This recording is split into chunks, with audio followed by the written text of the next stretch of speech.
There are so many misconceptions about getting a kidney transplant and the whole process. So I'm going to be going over the top 10 misconceptions of a kidney transplant. So if you guys know anyone that could benefit from this type of video, please go ahead and share this video with them. And if you're new to my channel, what's up? Take a moment to hit subscribe to be notified when I post my next kidney video. All right, guys, let's go ahead and get started. So the first misconception is a kidney transplant is a cure. It's a cure for kidney disease. Wrong. It is a treatment, guys. It's not a cure. This is why they tell you you have to be on medications. You have to get monitored all the time, right? Anything can happen at any point. It is not a cure. It is a treatment. We already know either we go one way or we get a kidney transplant and we have this treatment plan that we're on for a set amount of time. When that time ends, I have no clue and I do not want to know, right? But I do want to get that misconception because I want people to be well informed as they're going through this kidney transplant process that it is not a cure, it is a treatment. Number two is transplants last forever. That is not true. Transplants have lifespans. From a deceased donor, they say that it can last 10 to 15 years.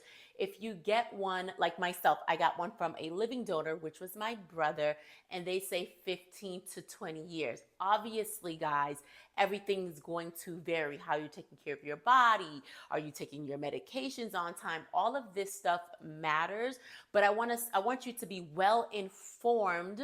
Okay, well informed that it does have a lifespan. I know people that have had their kidneys 40 years and up. I actually went to a training months ago and a person got up and said they had their kidneys for like, I believe he said it was like over 40 years. So obviously it's going to vary, but I just feel like we got to do our best in the season that we're at right now to continue to take care of our body as we're entering to this new phase.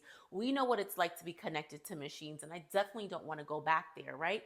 But there's many people who have gotten a kidney transplant and ended up back on dialysis. Maybe either the kidney just didn't last, things happen, rejection, so many different things. But I do want to let you know that there is a time frame that they have, so-called. I'm going to put that because nothing is ever set in stone, okay? The next misconception, number 3, is only family members can donate. We already know that is crazy. That is why we get on a list. To be honest with you, not many family members even want to donate, right? I was a lucky one, but I just want to let you know there's many different factors that go along with that. You can get one from a deceased person, a living donor. It doesn't have to be a family member. You guys already know about the pair exchange program. Like a family member can give somebody else a kidney and that person can give you a kidney because blood type, tissues, different things like that goes into a factor. So no, not just family members. And to be real with you guys, if we were just sitting down waiting for family members, a lot of us probably, not me, but a lot of other people probably would not even have gotten a kidney. So there's people that watch this channel and a complete stranger gave them a kidney. And I would like to know, how did you guys get your kidney? If you got a kidney transplant, was it from a family member? If it was, great. And if it wasn't from a family member, who was it? Do you know who gave it to you? Sometimes you don't even know who the person is and you're just so grateful for life. So that was another misconception I wanted to make sure I took care of. Next misconception is rejection is immediate. That is not true. This can happen over time, not necessarily like right after you get a kidney transplant. That's the only time. At any point in your post-kidney transplant journey, you can go into a rejection. Now, this is why I said you got to take your medications.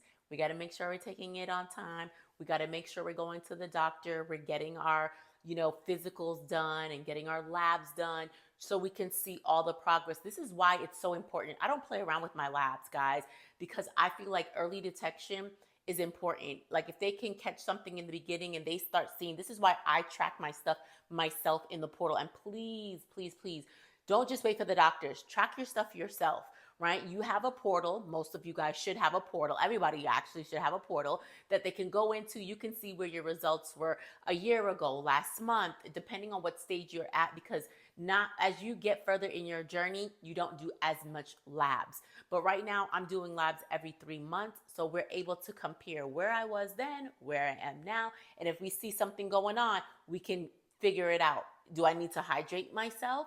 Does something else need to be done? And you can see the differences in your numbers, because I get a lot of messages in my DM, people telling me, hey, my creatinine is starting to rise up. Is there anything that I can do? And like, numbers are going to fluctuate. I want to definitely let you know, especially when I was on, you see, I've been off of my thing a while now. What is it called? I'm on, I'm having like a brain fart right now. So you guys know I take Cellcept, I take the Bella and prednisone. What was the other one? I keep wanting to say Pacronel and it's not. That's for lupus. I'll get back to it. I'll write it down here, okay? I'll write it down here in the video. I remember Prograf. How can I forget it? I hated that med. So yes, with the Prograf, you guys see how like they're on top of us, especially as you're taking Prograf, because they want to know exactly where your numbers are. And sometimes they'll tell you to take less, tell you to take more. It fluctuates, okay? But that's what it was called. It was called Prograf. And I cannot believe that I completely forgot for a quick second. That's how much I just did not like that particular drug. But I've been doing really good since I've been off of it. As I'm editing this video, I realized how my brain fog just took over in this video. And I skipped over number 5. And number 5 is post-kidney transplant people can't live normal lives, which is a lie, guys. We can live normal lives. We can go out, we can enjoy, we can travel, we can get back to our day-to-day activities. So don't feel because you got a kidney transplant that your life is over and you cannot enjoy. You most definitely can. You just have to be cautious, right? You just got to put things in place to protect yourself at all times. But yes, we can live an active life. You can go work out, you can do certain things. So don't let anyone tell you that you can't live an active life. I'm so sorry about that, guys. Let's get back to the video. So number 6 is going to be immunosuppressant drugs have severe side effects.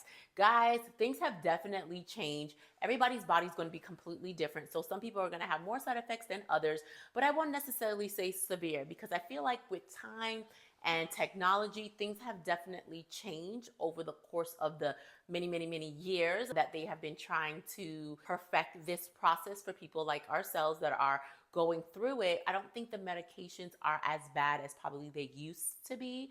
And now they are coming out with different alternatives. So thankfully, me, I am on the Belatacept infusion, and that is doing much better than for me being on Prograf. When I was on Prograf, I was getting the shakes, I was losing my hair. There was just like that vertigo. Like, it was just so much. And not everybody's going to experience that. Remember this, we're all uniquely made. Our bodies are different. So what it bothers me may not bother someone else. But I don't want to necessarily say, I want to say it's a misconception that when you go into it, it's going to be so severe. No, everybody's body will be different. But I just definitely wanted to let you know that that is a misconception just as well. So the 7th misconception is dietary restrictions are completely eliminated. Yes, you can go back to eat in certain things, but I'm not going to say that it's completely eliminated, because now you're post-kidney transplant and you need to be taking care of yourself. A lot of people tell me, hey, I've gained 50 pounds, I've gained this much. Why? Because you go back to just completely eating. You think, oh, I'm free. I don't have to follow a diet. I don't have to do anything. And that's a misconception. You need to be eating healthy. You need to be doing things just as well, because we don't want to land back on dialysis. We already know high blood pressure, diabetes are the leading causes to kidney failure. So why keep doing the same things? Right now, we're at a stage where we should be incorporating healthy eats, right? Eating better, doing things a little bit better that we probably didn't do before. So again, I'm not going to tell you that it's completely eliminated. Yes, you're not on a renal diet anymore, but you do need to be on a healthy diet. So yes, you should have some type of plan. So number 8, woohoo! Transplants are only for young people. That's a lie, okay? I've had people from all age categories that follow me that tell me they got a kidney transplant. Listen, it really depends on your health, right? If they determine that you're good enough to be a candidate to get a kidney transplant. It's not just for young people, because there are some young people that are not eligible for a kidney transplant. There are some older people that are not eligible. So it really depends on your current health, where you stand. Why do you think that they make us go through so much intensive like testing? Because they want to make sure that if they give you this kidney, one, it's going to last, you're going to take care of it, right? But they need to know, like, are you a good match to get one? Do you have other things going on in your body that can cause your kidney to fail or something to happen? You guys know I battle lupus, which is an autoimmune, and I needed to get my lupus under control in order for me to get my kidney transplant. Because if I was in some major flares, they weren't willing to say, hey, you know what? Let me give you this. And then guess what? It's done right after I get the chance. No, they wanted me to go see my rheumatologist. They wanted me to make these appointments. They wanted me to be on my medications and do what I need to do to keep the lupus quiet, to bring it down, just so I don't get the transplant and then I go back into a rejection. All these things matter, guys, right? So it's very, very important for you not to believe that, for you to believe that only young people are eligible to get a kidney transplant. That is crazy. There's a lot of elderly people, middle age and youngsters. Everybody can get a kidney transplant. Just depends on your health. Number 9, only wealthy people can get a transplant.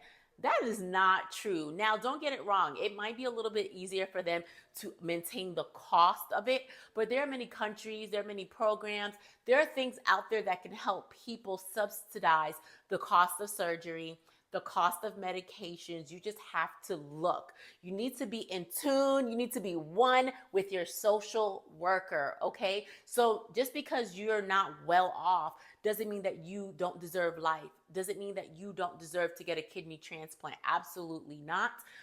You can get a transplant. It just depends on other factors. But again, like I said, become one with your social worker. Ask them, hey, are there any programs out there that can help for this? Are there any resources that you can give me that I can read? And you do the work yourself just as well. Go online, figure out within your state, your county, is there organizations that can help you? Because yeah, over time it is costly, guys, because you do have to maintain the medications. You have to maintain certain things, your doctor visits and so forth.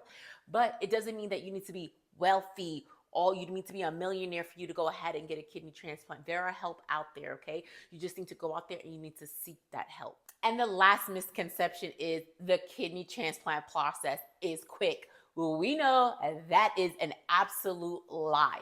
First of all, we have intensive amount of testing that we have to go through, and it takes time for some people. Guys, you guys know, like when I was on dialysis, I was literally crying my eyes out, and I was not playing. I got the list, and I did everything instantly. But for many people, it doesn't work that way, right? You got to coordinate with your insurance, right, to make sure that you do certain things. You call in to make sure you can get this done and that done.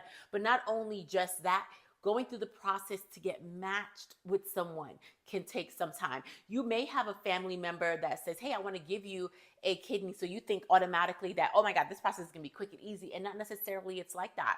I have a girl that follows me on Instagram, and she tells me like, hey, I have family members that went and got tested, or friends that went and got tested, and they weren't a match. But I got some other people in the lineup. But it takes time. It takes time. And even if they are a match, they have to go through a lot of testing just as well, right? So please don't think that this process is quick and easy, because it's not. It takes time. Everybody's situation is going to be different, but that is a misconception that is automatically just going to happen. You got to get on the waiting list. You got to wait for that. And you don't know how you're going to get this kidney unless you have a living donor waiting, and not necessarily meaning that it's going to happen. Like for me, I had multiple options, but everybody had to go through testing. I had to wait, and then how the doctor's offices are.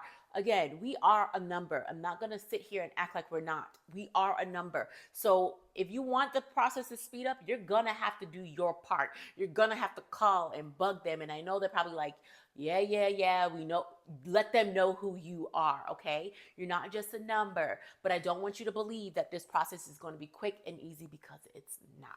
So those were the 10 misconceptions about getting a kidney transplant. I definitely hope this video helped you have a little bit of understanding, especially if you're on dialysis and you're going through the process. I hope this kind of opens up your eyes. I don't think I've ever made a video on the 10 misconceptions before. We talked about multiple different things, but something resonated today and I was like, you know what, let me come on and talk to my community about it, because I think this was something that everybody needed to hear. And if you didn't know, now you know. But please, if you are a caregiver, a provider, or somebody, share this video out, share this channel with someone. This channel is meant to help, to educate, to motivate, and to let other people know that, you know, better days are coming. Everything's going to be okay. Please take it one day at a time. Trust and believe, okay? Have faith that your transplant is on its way. If you guys have any additional questions, comment below. Let me know. You already know that. Let's stay connected. Please follow me on Instagram. That's where it goes down, right in the stories. And follow me on TikTok. That's where you find all of my favorites, right? All the favorite things that I like. We talk about working out. We do favorite finds, like this cute little black dress that I'm wearing, got right here for the TikTok shop. So yeah, all of that can be found in my showcase on TikTok. So let's stay connected. Make sure you find me on all the platforms, your favorite platform, because I'm probably on there. But you guys know you're my first love. I love my YouTube community. I do it all for you guys because you've been rocking me from day one. And I'm so grateful and thankful for each and every one of you. I'll see you guys on my next video. See ya.